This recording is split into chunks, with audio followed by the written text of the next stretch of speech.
আসসালামু আলাইকুম রহমতুল্লাহ। বিসমিল্লাহির রহমানির রহিম। আমি হাফিজ মোহাম্মদ মাহবুবুর রহমান উসমানী, সহযোগী অধ্যাপক, ইসলামের ইতিহাস ও সংস্কৃতি বিভাগ, মৌলভীবাজার সরকারি কলেজ, মৌলভীবাজার। ইসলামের ইতিহাস প্রথম পত্র, মানবিক একাদশ শ্রেণী, ডিগ্রি পাস ও অনার্স প্রথম বর্ষের ছাত্রছাত্রীদের জন্য প্রযোজ্য।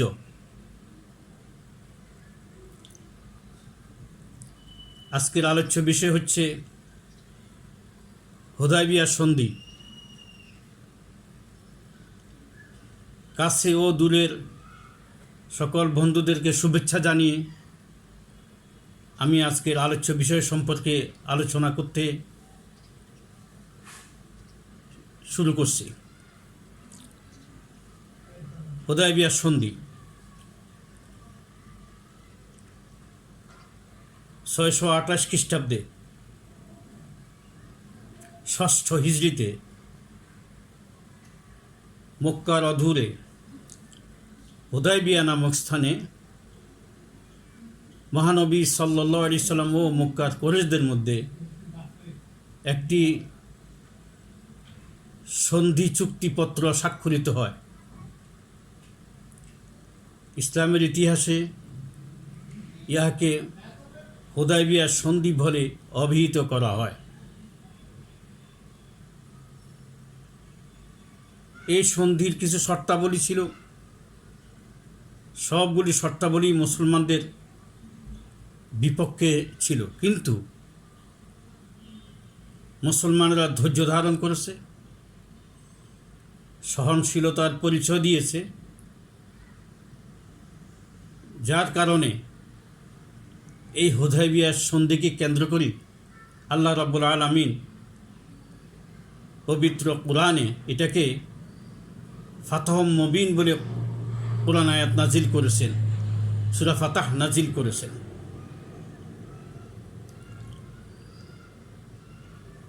যদিও মুসলমানদের সন্ধি বিপক্ষে যায়, কিন্তু এই সন্ধির মাধ্যমে মুসলমানরা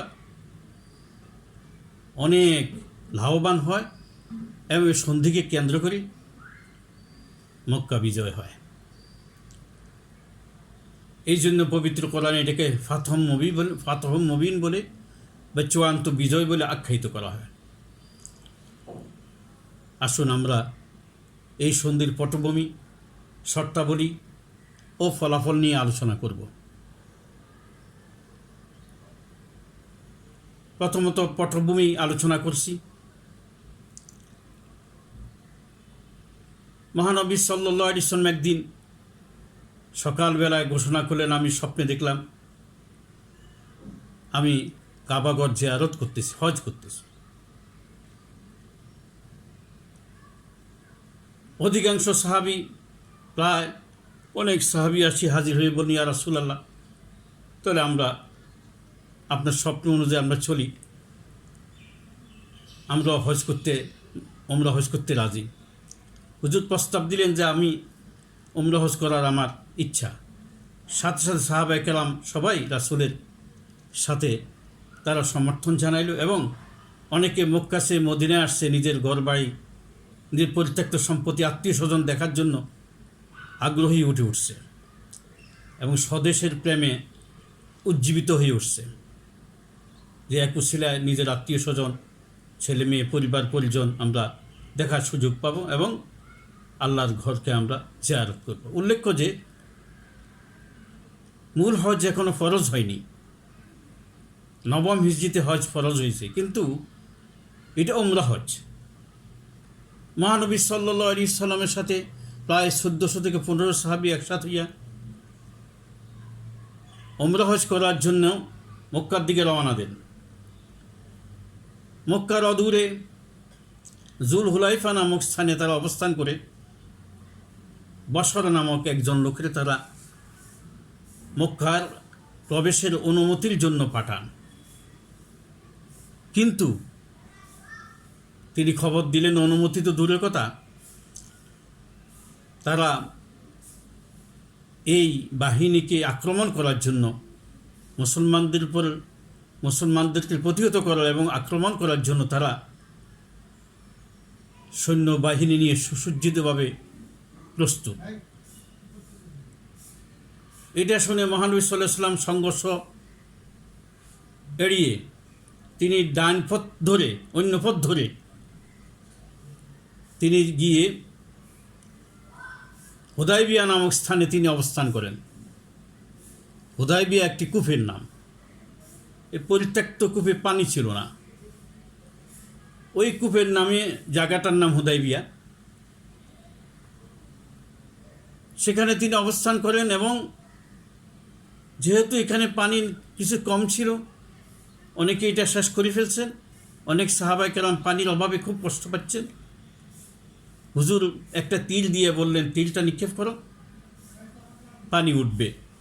তীর নিক্ষেপ করার সাথে সাথে অনেক পানি এই কূপের মধ্যে উঠে গেল এবং 1400 থেকে 15 সাহাবী সবাই নিজের নিজ নিজ প্রয়োজনের পানি আহরণ করলেন, গোসল করলেন, ওযু করলেন, প্রয়োজনীয়তা সেরে নিলেন।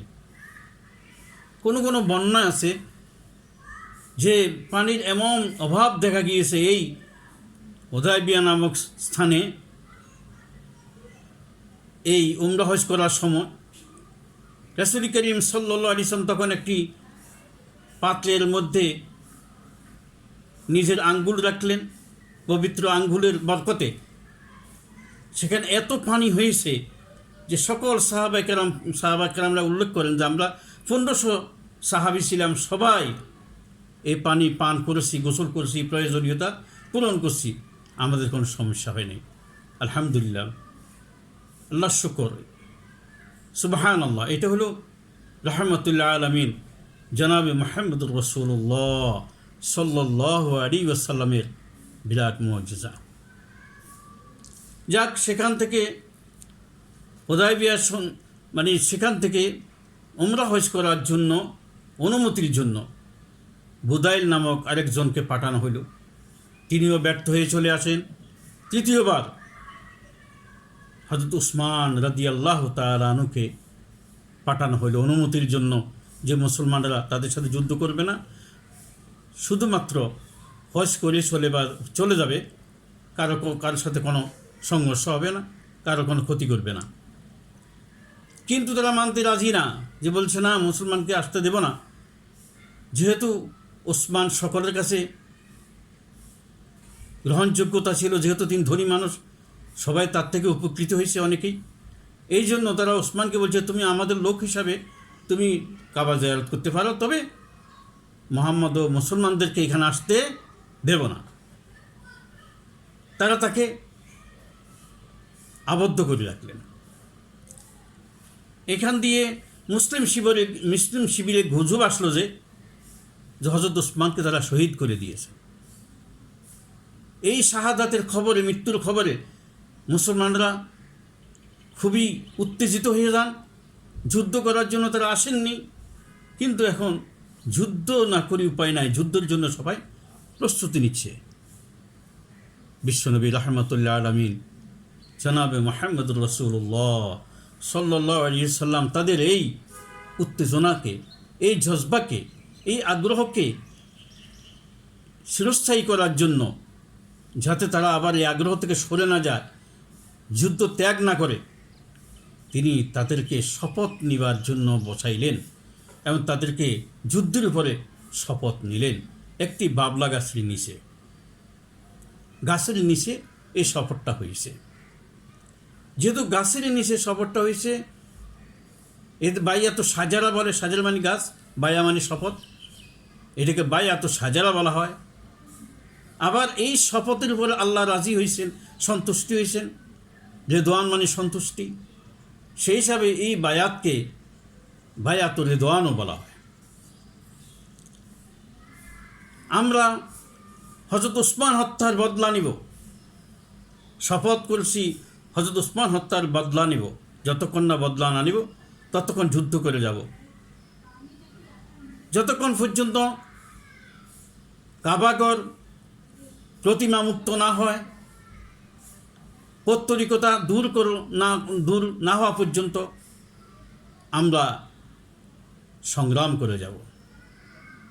যতক্ষণ পর্যন্ত মক্কাতে তাওহীদের ঝান্ডা উড্ডীন না হয়, ইসলাম প্রতিষ্ঠিত না হয়, ততক্ষণ পর্যন্ত আমরা জিহাদ করে যাব। এর উপরে তারা শপথ গ্রহণ করে। হযরত উসমান রাদিয়াল্লাহু তাআলা আনহু যেহেতু অনুপস্থিত, তার পক্ষে হুজুর বাম হাত দিয়া তিনি তার পক্ষ থেকে তিনি শপথের ব্যবস্থা করেন। তিনি বুঝতে পেরেছেন শপথের মর্যাদা অনেক হবে। ইত্যবসরে মক্কার লোকেরা খবর পেয়ে গেল যে মুসলমানরা এখন যুদ্ধ করার জন্য প্রস্তুত, শপথ নিচ্ছে। তড়িৎভাবে উসমান রাদিয়াল্লাহু তাআলা আনহুকে নিয়ে আসলো। তাদের পক্ষ থেকে সোহাইল চলে আসছে প্রতিনিধি হয়ে, আসি বলল যে না, আমরা তো যুদ্ধের জন্য প্রস্তুতি নিই নাই, আপনারা কেন যুদ্ধের জন্য প্রস্তুতি নিলেন? এই যে উসমান তো নিহত হয়নি। এখন যা হয়েছে, এখন আসুন আমরা একটা সন্ধি করে নিই। হুজুরও রাজিও, ঠিক আছে, সমঝোতা। হুজুর রাজি হলে সমঝোতায় বসছে। বিসমিল্লাহির রহমানির রহিম বলে হুজুর এই সন্ধি শুরু করলেন। উল্লেখ্য, মুসলমানদের সকল কাজে বিসমিল্লাহ বলার হুকুম আছে এবং এখানে বরকতও আছে। হুজুর বিসমিল্লাহ বলে যখন শুরু করছেন, তারা আপত্তি জানাইল সোহেল যে বিসমিকা আল্লাহুম্মা আমরা বলি, রহমান রহিম কি আমরা এটা মানি না। হুজুর সেটা মেনে নিলেন, বিসমিকা আল্লাহুম্মা বলে সন্ধি শুরু হইল। হুজুর তার নিজের পক্ষ থেকে যে সন্ধিটা শুরু হয়েছে তিনি লিখলেন, হাজা মা কাদা আলাইহি মুহাম্মদুর রাসূলুল্লাহ সাল্লাল্লাহু আলাইহি সাল্লাম। তারা সেখানে আপত্তি জানাইছে যে মুহাম্মদ রাসূলুল্লাহ মানি না। যেহেতু আল্লাহর রাসূল যদি আমরা মানতাম তাহলে তো সন্ধির দরকার ছিল না, আমরা সবাই তাকে মেনে নিলাম। কিন্তু না, তিনি আল্লাহ রাসূল তাকে মানতে রাজি না। তিনি আবদুল্লাহর ছেলে, মুহাম্মদ বিন আবদুল্লাহর পক্ষ থেকে আর আমাদের সোহেলের পক্ষ থেকে। যাক, হুজুর হযরত আলীকে দিয়ে এটা মিটাই নিলেন। সন্ধি কার্যক্রম শুরু হইল। 1 নম্বর শর্ত, এই বছর হজ না করে মুসলমানরা মদিনায় ফিরে যাবে। 2 নম্বর, আগামী বছর হজ করতে আসবে, তবে 3 দিনের বেশি থাকবে না, 3 দিন হজ শেষ করে চলে যেতে হবে। আর এই সময় মক্কার কুরাইশরা কাবা আশেপাশে ত্যাগ করে, কাবার পার্শ্ববর্তী এলাকা ত্যাগ করে চলে যাবে, মুসলমানদেরকে ছেড়ে দিবে। 3 নম্বর, এই সময় তারা যুদ্ধাস্ত্র সাথে আনতে পারবে না বা কোনো হাতিয়ার বহন করে আনতে পারবে না। শুধু সেই সময়ের নিয়ম অনুযায়ী একটি কৌশলবদ্ধ তরবারি সাথে আনবে আত্মরক্ষার জন্য, এছাড়া কোনো অস্ত্র আনতে পারবে না। 4 নম্বর, এখন থেকে মক্কা থেকে মদিনায় কাউকে মুসলমানরা যেতে নিতে পারবে না, যাওয়ার সময় কাউকে নিতে পারবে না। তারা যারা আসছে তারা ছাড়া অন্য কাউকে নিতে পারবে না। যদি কেউ চলে যায় মক্কার লোকদের অনুমতি ছাড়া, তাহলে মুহাম্মদ সাল্লাল্লাহু আলাইহি ওয়াসাল্লাম তাদেরকে ফেরত দিবেন। অপরপক্ষে 5 নম্বর, কেউ যদি মদিনা থেকে আসতে চায় বাধা দেওয়া যাবে না। আবার চলে আসলে ফেরত দিতে বাধ্য থাকিব না। 6 নম্বর, আরবে যে কোনো গোত্র এই 2 পক্ষের যে কোনো পক্ষে যোগদান করতে পারবে।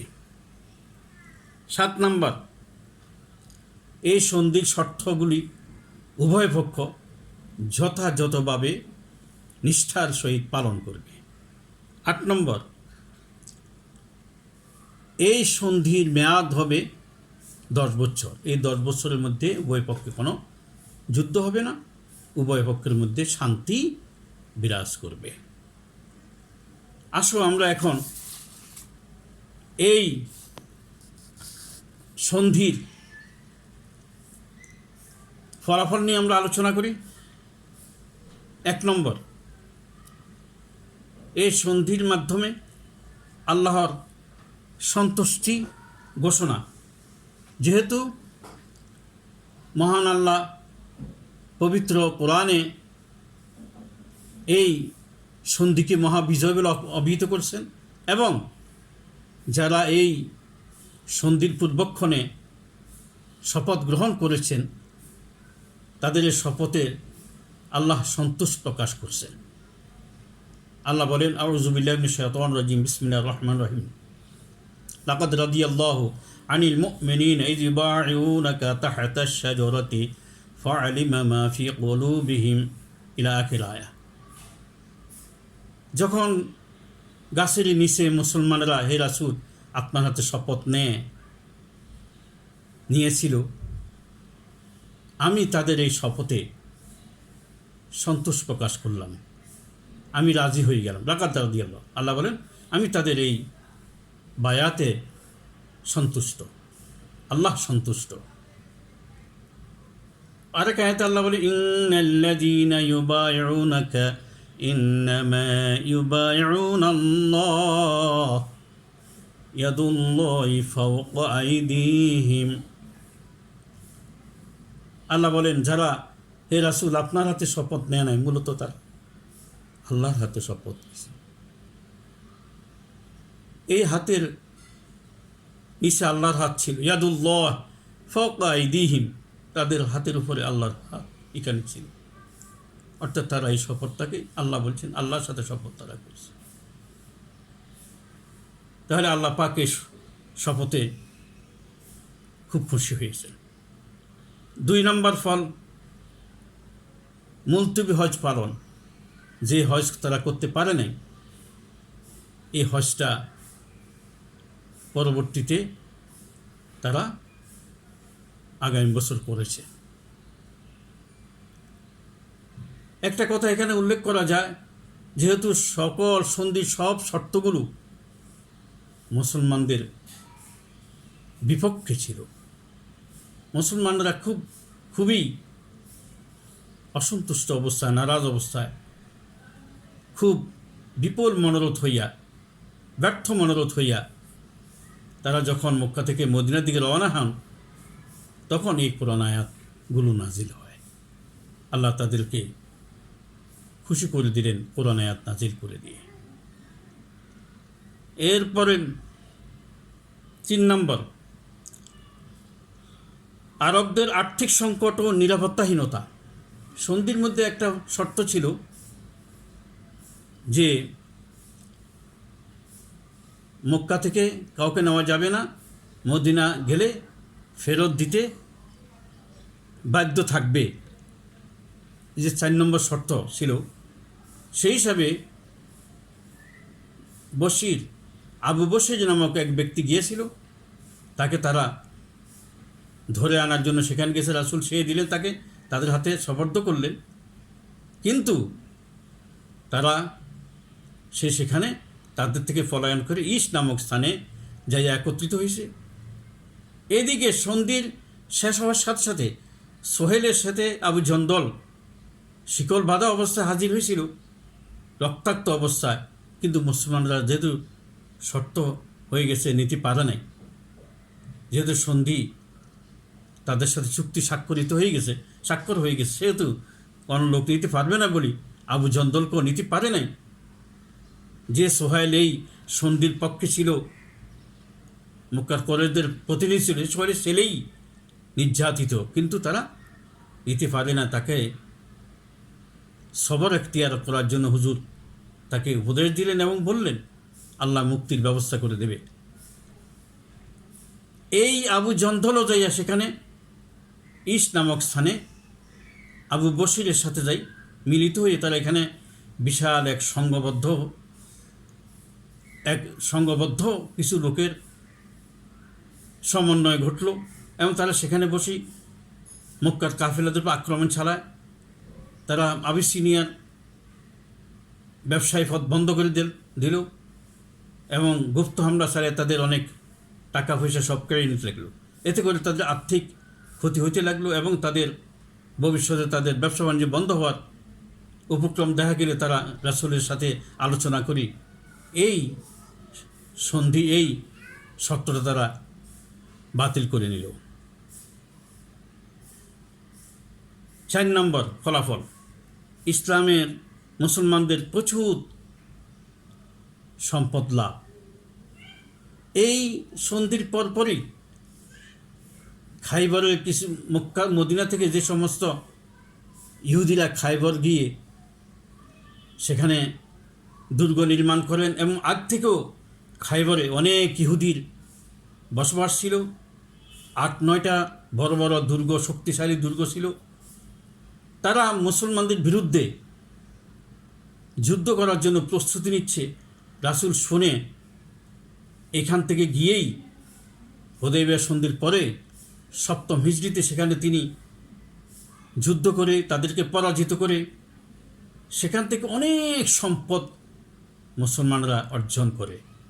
এদিকে ইঙ্গিত দিয়েছে আল্লাহ, ওয়াদাকুমুল্লাহ মাগানিমা কাসীরা, আল্লাহ আপনাদের সাথে ওয়াদা করছেন অনেক সম্পদ আপনাদেরকে দেওয়া হবে। সন্ধির পরে কোরআন আয়াত নাযিল করে আল্লাহ রাসূলকে জানিয়ে দিলেন।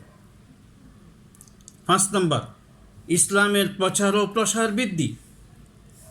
যেহেতু 10 বছর সন্ধি বন্ধ, যুদ্ধ নাই, যেহেতু যুদ্ধ বন্ধ, সন্ধির মাধ্যমে কোনো যুদ্ধ নাই, সেহেতু বিশ্বনবী রহমতুল্লাহ আলাইহি চতুর্দিকে ইসলাম প্রচার শুরু করে দেন। সাহাবায়ে কেরাম বিভিন্ন জায়গায় ছড়িয়ে পড়ে ইসলামের দাওয়াত নিয়ে। বিশেষভাবে আন্তর্জাতিকভাবে ইসলামের বিচরণ শুরু হয়ে যায়। রোমান সম্রাট, পারস্য সম্রাট এবং মিশরের রাজার কাছে, আবিসিনিয়ার রাজার কাছে, ইয়ামেন, বাহরাইন, বিভিন্ন জায়গায় হুজুর মোবাল্লেগের মাধ্যমে ইসলামের দাওয়াত পৌঁছিয়ে দেন। ইসলামের জন্য ইসলামের দাওয়াত দিয়া তাদের কাছে চিঠি পাঠান। আন্তর্জাতিকভাবে ইসলামের প্রচার শুরু হয়ে যায়। আবার এখান দিয়ে অনেক লোক মুসলমান হয়ে যায়। এই সময় যেটা গত 19 বছর হয় নাই। মক্কাতে 6 বছর, মদিনাতে 13 বছর, মক্কাতে 6 বছর। 19 বছরে মুসলমানদের সংখ্যা এত বৃদ্ধি হয় নাই, যা 2 বছর হয়েছে। 2 বছর পরে যখন মুসলমানরা মক্কা বিজয় করতে আসে, তখন মুসলমানদের সংখ্যা ছিল 10,000, সুবহানাল্লাহ। অথচ হুদায়বিয়া সন্ধি মুসলমান আসছে 1500। সর্বোপরি মদিনায় ছিল 1500, 3000 সংখ্যা ছিল। কিন্তু মক্কায় যখন তারা মক্কা বিজয়ে আসে, তখন মুসলমানের সংখ্যা 10,000 হয়ে যায়। তার এর অর্থ হইল এই, যেটা 19 বছর হয় নাই সেটা 2 বছর হয়ে গেছে। তাই ইসলামের অনেক প্রচার হয়ে গেল, বৃদ্ধি হয়ে গেল, সংখ্যা বৃদ্ধি হলো। আরও সুখবর, এই সময় মক্কার বীর যোদ্ধা, সাহসী বীর, খ্যাতিনামা যোদ্ধা, সেনাপতি, যিনি ইতিপূর্বে মুসলমানদেরকে শেষ করার জন্য উহুদের যুদ্ধে গিয়েছিলেন, খন্দকের যুদ্ধে গিয়েছিলেন, সেই খালিদ বিন ওয়ালিদ ইসলাম গ্রহণ করেন। ইসলাম গ্রহণ করে মদিনায় যায়, আলহামদুলিল্লাহ। আমর বিন আস, তেজস্বী নেতা, বীর যোদ্ধা, যিনি একসময় মুসলমানদের পক্ষ হইয়া উমরের সময় মিশর বিজয় করছেন। আমর বিন আস মিশর বিজেতা। এবং খালিদ বিন ওয়ালিদ, যিনি হযরত আবু বকরের প্রধান সেনাপতি ছিলেন, রাসূলের সময় সেনাপতি ছিলেন, যাকে সাইফুল্লাহ বলে রাসূল উপাধি দিয়েছেন। এই খালিদ বিন ওয়ালিদ আর আমর বিন আস মুসলমান হয় সময়। 6 নম্বর, মুসলমানদের শক্তির স্বীকৃতি। এই হুদায়বিয়া সন্ধির মাধ্যমে মূলত মক্কার কুরাইশরা মুসলমানদের একটি রাষ্ট্রের স্বীকৃতি প্রদান দিয়ে তাদের শক্তি স্বীকৃতি দিয়ে দিলেন। সন্ধি তো উভয় পক্ষের শক্তি না থাকলে সন্ধি হয় না, নিশ্চয় একটা শক্তি হিসাবে তারা স্বীকৃতি দিয়ে দিলেন। এটা মুসলমানদের জন্য কম পাওয়ার নয়। 7 নম্বর, এর মাধ্যমে সন্ধির মাধ্যমে মুসলমানদের মক্কা বিজয়, আলহামদুলিল্লাহ, সুবহানাল্লাহ, যেটা কোরআনে ফাতহুম মুবিন বলছেন, চূড়ান্ত বিজয়, মহাবিজয়, এ গ্রেট ভিক্টোরি। এই গ্রেট ভিক্টোরি যেটা হয়েছে কোরআনে আল্লাহ ঘোষণা করছেন, এটা হলো সেখানে দুইটা, যেহেতু উভয় পক্ষে গোত্র যোগদান করতে পারত, একটা শর্ত ছিল, সেই হিসাবে খোজা মুসলমানদের পক্ষে, বকর মক্কার কুরাইশদের পক্ষে যোগদান করছে। এক সময় বকর গোত্র খোজা গোত্রের উপর আক্রমণ চালায়, অনেক লোকের মেরে ফেলে এবং অনেক ক্ষতিগ্রস্ত করে তাদের। মহানবী সাল্লাল্লাহু আলাইহি ওয়াসাল্লাম 3টা শর্ত দিলেন যে এদের দিয়াত আদায় করো, যেহেতু মুহাম্মদ সাল্লাল্লাহু আলাইহি ওয়াসাল্লাম আশ্রিত তারা গোত্র ছিল খোজা গোত্র, হয়তো দিয়াত দাও, ক্ষতিপূরণ দাও, মুক্তিপণ দাও, না হলে আমার হাতে তাদেরকে সুপর্দ করে আমি শাস্তি দেব, আমি মুক্তিপণ আদায় করে দেব। 3 নম্বর, না হলে সন্ধি বাতিল বলে ঘোষণা করো। তারা প্রথম 2টা শর্ত পালন করতে ব্যর্থ, যার কারণে সন্ধি বাতিল বলে গণ্য হলো। এই সুযোগে যেহেতু সন্ধি বাতিল হয়ে যায়, বিশ্বনবী রহমতুল্লাহ আলামিন জনাব মুহাম্মদুর রাসূলুল্লাহ সাল্লাল্লাহু আলাইহি ওয়াসাল্লাম, শ্রেষ্ঠ সেনাপতি, শ্রেষ্ঠ রাষ্ট্রনায়ক, আদর্শ রাষ্ট্রনায়ক, তিনি বিনা রক্তপাতে 10,000 সোলজার নিয়া, সৈন্য নিয়া 8ম হিজরিতে 630 খ্রিস্টাব্দে তিনি বিনা রক্তপাতে মক্কা বিজয় করেন। ধন্যবাদ সবাইকে। আসসালামু আলাইকুম ওয়া রাহমাতুল্লাহি ওয়া বারাকাতুহু।